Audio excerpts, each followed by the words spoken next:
You chose peace and walked away.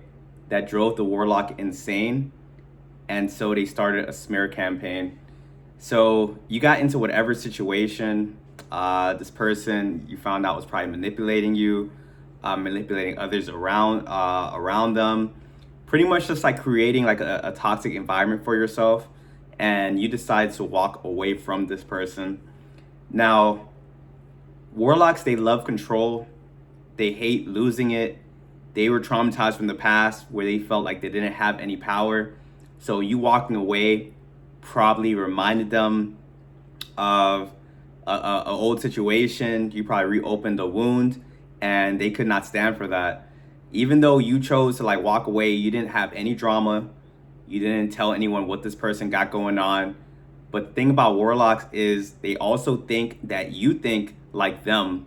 So they think if I was in this person's situation, I would be kicking and screaming, telling my story, trying to expose this person. Now, the warlock has everyone under this illusion, and the warlock is afraid that people are going to see through this illusion by any means necessary. They need to be able to contain the spell. So they view you as like a threat, and because of that, as soon as you walked away, that's when the lies started.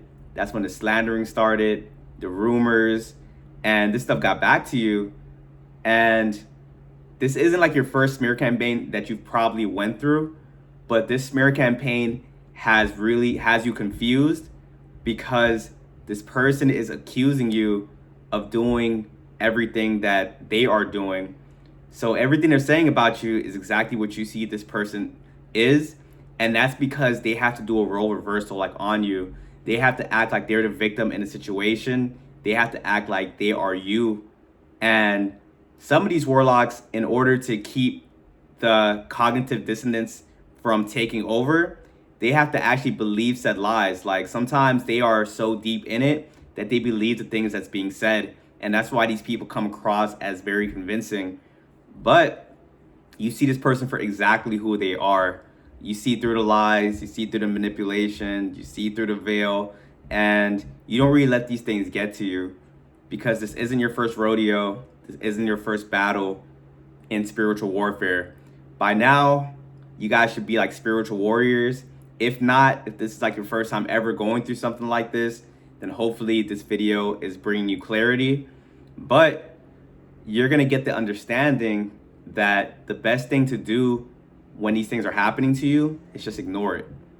Just ignore it. Stay calm. Don't react. Because this is the timeline of what a warlock will probably do. They probably already tried to get back into your life. They probably tried to mirror you, tried to act like they are a changed person, that they have learned the error from their ways. Some of them don't even probably apologize. It's just try to come back and hope that you forget about the things they did in the past. But that is just to attach the re-energetic. That is just to reattach the energetic cord, so they end up siphoning you some more. So you probably passed that test, and now the second test was the smear campaign.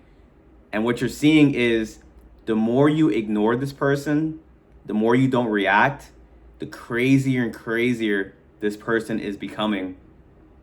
Because everyone that chooses to attack you in this reality, their own energy is going to be their undoing. They're only feeling crazy because in the act of you not responding to it, in the act of you staying calm, the energy is just bouncing off of you and just going back to sender. So the same reaction they're trying to invoke out of you is now how they're feeling, and the energy has no outlet. So you're seeing this person like lose it in real time. You've probably seen this person act in a manner that you've never seen someone act before, because this person has finally met their match in you. This person isn't used to people not falling for the games, not falling for the tricks, not falling for the manipulation, but you have went through so much in your past that now you are able to see these things clear as day, and you went up a rank in the spiritual realm. So on the surface, it seems like you're going to be very easy to manipulate and that you're very naive and you don't have any idea what's going on, but it's the exact opposite. you know exactly what's going on, and you know that the best way to win the game is to not play at all.